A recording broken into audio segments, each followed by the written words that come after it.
नमस्कार दोस्तों, स्वागत है आप सभी को हमारे इस यूट्यूब चैनल आपके दोस्त एग्जाम वाला पे। आज है 21 फरवरी और 21 फरवरी से रिलेटेड जितने भी महत्वपूर्ण करंट अफेयर्स बन सकते हैं उन सभी को आज एपिसोड 16 में कवर करेंगे।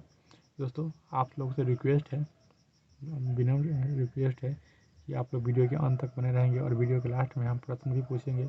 उसका उत्तर आप लोग कमेंट बॉक्स में ज़रूर दीजिएगा और लास्ट में ज़रूर बताइए कि आपको ये वीडियो कैसी लगी। दोस्तों, बढ़ते हैं आज की पहले प्रश्न के साथ। आज का पहला प्रश्न कहता है, प्रधानमंत्री सूर्य घर मुफ्त बिजली योजना प्रधानमंत्री सूर्य मुफ्त घर बिजली योजना के तहत सोलर प्लांट लगाकर कितने यूनिट मुफ्त बिजली देने की घोषणा की गई है। तो दोस्तों, इसका right answer option number B हो जाएगा। 300 यूनिट प्रति माह 300 यूनिट प्रति माह देने की घोषणा की गई है। दोस्तों, पीएम सूर्य घर मुफ्त बिजली योजना के तहत 300 यूनिट प्रति माह यूनिट मुफ्त बिजली देने की घोषणा की गई है। दोस्तों, जान लेते हैं इस योजना के बारे में। तो दोस्तों, इस योजना में 75,000 करोड़ रुपए से अधिक का निवेश किया गया है। कितना? 75,000 करोड़ रुपए से अधिक निवेश किया गया है। तो बढ़ लेते हैं आगे।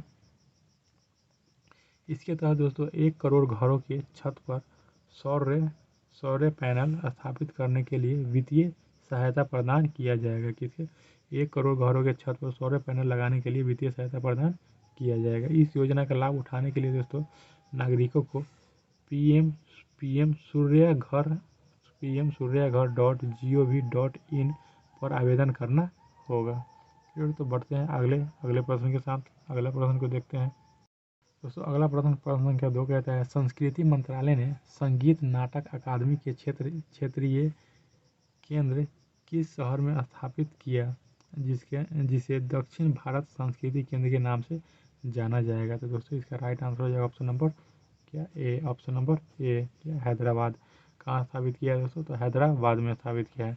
दक्षिण भारत संस्कृति केंद्र का उद्घाटन पूर्व उपराष्ट्रपति एम वेंकैया नायडू ने किया है। किसने किया है? एम वेंकैया नायडू ने। कहाँ किया है दोस्तों? हैदराबाद में किया है। हैदराबाद में, जिसका नाम क्या होने वाला है? दक्षिण भारत संस्कृति केंद्र के नाम से जाना जाएगा। कहाँ? हैदराबाद में। दोस्तों, जान लेते हैं संगीत नाटक अकादमी के बारे में। संगीत नाटक अकादमी के बारे में जान लेते हैं।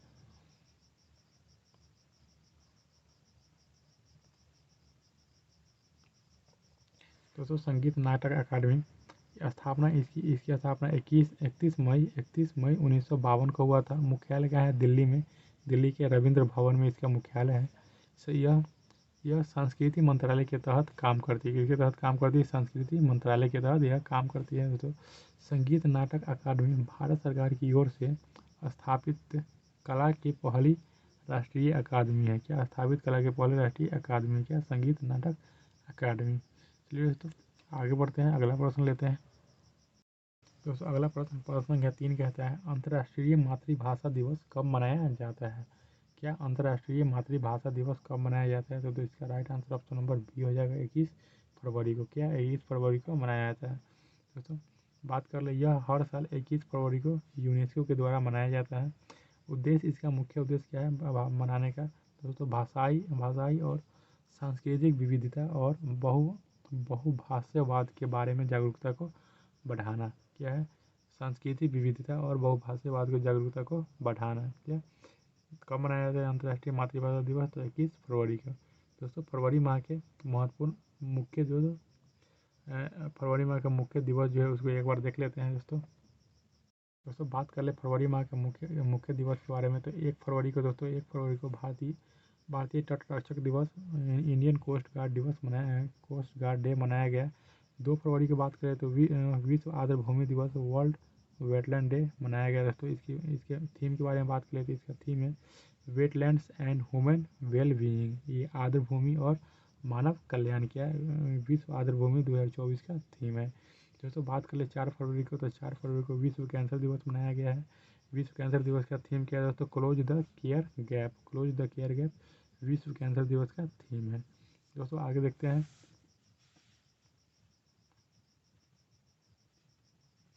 दोस्तों, आगे 6 फरवरी को सेफ इंटरनेट दिवस मनाया गया। सुरक्षित इंटरनेट दिवस मनाया गया। सेफ इंटरनेट डे मनाया गया। इसका थीम के बारे में बात करें दोस्तों, प्रेरणादायक परिवर्तन एक साथ बेहतर इंटरनेट के लिए है। इसका 2024 का थीम है। सेफ इंटरनेट डे 2024 का थीम क्या है? प्रेरणादायक परिवर्तन एक साथ बेहतर इंटरनेट के लिए है। क्या कब मनाया जाता है? 6 फरवरी को मनाया जाता है। दोस्तों वहीं बात कर ले 10 फरवरी को, 10 फरवरी को कौन सा दिवस मनाया जाता है? तो विश्व दलहन दिवस 10 फरवरी को मनाया जाता है। विश्व दलहन दिवस की थीम के बारे में बात करें तो दालें, पौष्टिक मिट्टी और लोग, pulse nourishing soil and people इसका थीम है। क्या विश्व दलहन दिवस का थीम है। कब मनाया जाता है विश्व दलहन दिवस? 10 फरवरी को मनाया जाता है।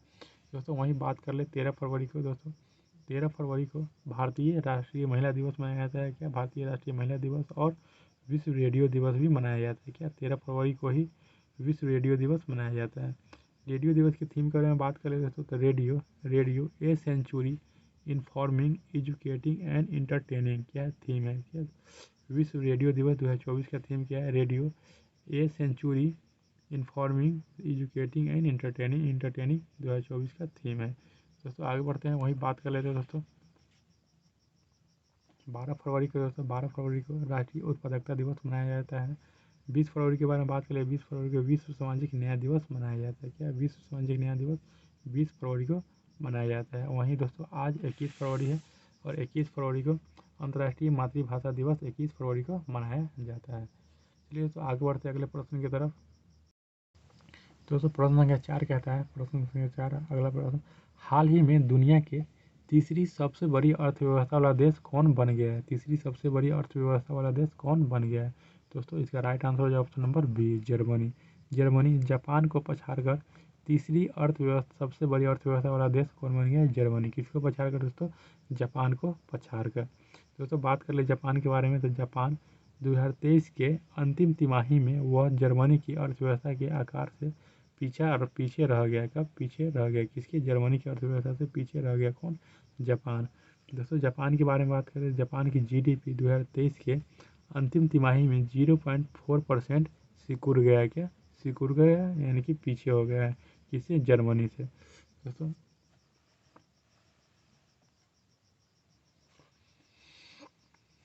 जापान जापान कमज़ोर एन और बढ़ती उम्र घटती आबादी से जूझ रहा है। क्या किसी जापान कमज़ोर एन या एन जो मुद्रा है वो उसका मुद्रा कमज़ोर हो रहा है। वहाँ पे बढ़ती उम्र यानी कि वहाँ पे बुजुर्गों का उम्र ज़्यादा है, घटती आबादी वहाँ पे आबादी भी घट रहा है जिससे वो जापान क्या कर रहा है? जूझ रहा है।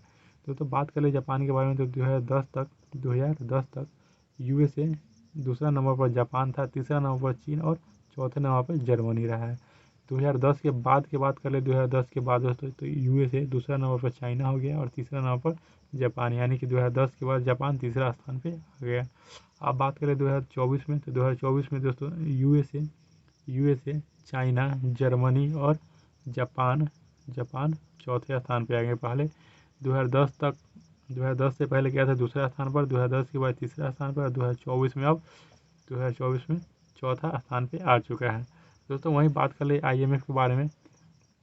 आईएमएफ के बारे में बात करें दोस्तों तो आईएमएफ के अनुसार भारत 2026 तक जापान को और 2027 तक जर्मनी से आगे निकलने का अनुमान जताया है। किसने? आईएमएफ इंटरनेशनल मॉनेटरी फंड अंतर्राष्ट्रीय मुद्रा कोष के अनुसार यह बताया गया है। 2026 तक जापान को पीछे छोड़ देगा भारत और 2027 में जर्मनी को पीछे छोड़कर आगे निकलने का अनुमान जताया गया है। दोस्तों बात कर ले वहीं पे जापान के बारे में तो जापान की राजधानी टोक्यो है। प्रधानमंत्री फूमियो किशिदा वहाँ के प्रधानमंत्री। मुद्रा के बारे में बात करें तो जापानी येन। जर्मनी के बारे में बात करें तो जर्मनी की राजधानी बर्लिन। राष्ट्रपति फ्रैंक वाल्टर सीटमियर वहाँ के राष्ट्रपति है। मुद्रा के बारे में बात करें तो मुद्रा वहाँ पे क्या है? यूरो क्या जर्मनी की मुद्रा है। चलिए तो आगे बढ़ते हैं। दोस्तों आगे बढ़ते हैं, अगला प्रश्न कहता है सातवां हिंद महासागर सम्मेलन किस शहर में आयोजित हुआ है? तो इसका राइट आंसर दोस्तों ऑप्शन नंबर ए हो जाएगा, पर्थ, ऑस्ट्रेलिया। ऑस्ट्रेलिया के शहर पर्थ में हुआ है। क्या? सातवां हिंद महासागर सम्मेलन की आयोजित कहाँ हुआ है? ऑस्ट्रेलिया के पर्थ में हुआ है सातवां हिंद महासागर सम्मेलन। दोस्तों बात कर ले इसके बारे में। इसके यह भारत की ओर से इसका नेतृत्व किसने? भारत की ओर से इसका नेतृत्व भारतीय विदेश मंत्री डॉक्टर एस जयशंकर ने किया है। किसका? सातवां हिंद महासागर सम्मेलन का नेतृत्व किसने किया है? विदेश मंत्री डॉक्टर एस जयशंकर ने किया है। दोस्तों कब हुआ था? तो यह 9 और 10 फरवरी 2024 को हुआ था। इसकी थीम के बारे में बात कर ले दोस्तों, इसका थीम क्या है, इसका थीम ये 2024 का जो इसका थीम है, स्थिर और टिकाऊ हिंद महासागर की ओर, इसका थीम है स्थिर और टिकाऊ हिंद महासागर की ओर बढ़ना। 7वां हिंद महासागर सम्मेलन का थीम है क्या, स्थिर और टिकाऊ हिंद महासागर की ओर बढ़ना। चलिए तो आगे बढ़ते हैं, अगला प्रश्न देखते हैं, अगला प्रश्न क्या कहता है दोस्तों। अगला प्रश्न कहता है, प्रश्न संख्या 6 कहता है फीफा रैंकिंग में भारतीय पुरुष फुटबॉल टीम फरवरी 2024 में 7 साल के निचले स्तर पर आ गया है। तो इसका रैंकिंग बताइए, फीफा रैंकिंग में भारतीय पुरुष हॉकी टीम का रैंकिंग बताइए। तो दोस्तों इसका right answer option number B 117। इसका रैंकिंग कितना हो गया 117। दोस्तों 7 साल में सबसे निचले स्तर पर आ गया है क्या, कौन, भारतीय पुरुष हॉकी फुटबॉल टीम। दोस्तों पिछले वर्ष के मुकाबले की बात करें तो पिछले वर्ष 2012 रैंकिंग था और 15 साल और खिसक कर कितना आ गया, 15 साल खसक कर 117 पर आ गया है क्या, कौन आ गया है, तो फीफा रैंकिंग में भारतीय पुरुष फुटबॉल टीम 117 रैंकिंग पे आ गया है। दोस्तों भारतीय पुरुष फुटबॉल टीम के कप्तान के बारे में बात करें तो इसका कप्तान कौन है, सुनील छेत्री इसका कप्तान है। दोस्तों फीफा रैंकिंग में टॉप पर कौन रहा है कि फीफा रैंकिंग में टॉप पर अर्जेंटीना रहा है, अर्जेंटीना के बाद दूसरा नंबर पर फ्रांस है और तीसरा नंबर पर क्या है, इंग्लैंड। दोस्तों वहीं फीफा के बारे में बात कर लें, फीफा के बारे में बात करें तो फीफा के अध्यक्ष कौन है, गियानी इन्फेंटिनो फीफा के वर्तमान में अध्यक्ष है। मुख्यालय कहाँ है दोस्तों फीफा का, तो ज्यूरिख स्विट्जरलैंड में, क्या ज्यूरिख स्विट्जरलैंड में इसका मुख्यालय है।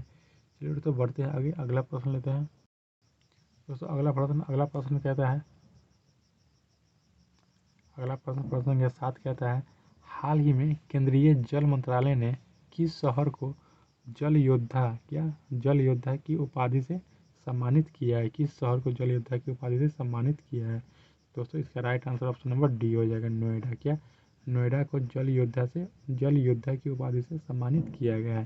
दोस्तों बात कर लें नोएडा के बारे में तो दिल्ली में आयोजित एक समारोह में विश्व जल पुरस्कार 2023-24 के दौरान नोएडा को केंद्रीय जल मंत्रालय के तहत जल संरक्षण, नदी विकास और गंगा संरक्षण विभाग ने जल योद्धा की उपाधि से सम्मानित किया है। किसको, नोएडा को जल योद्धा की उपाधि से सम्मानित किया गया है, कौन, नोएडा।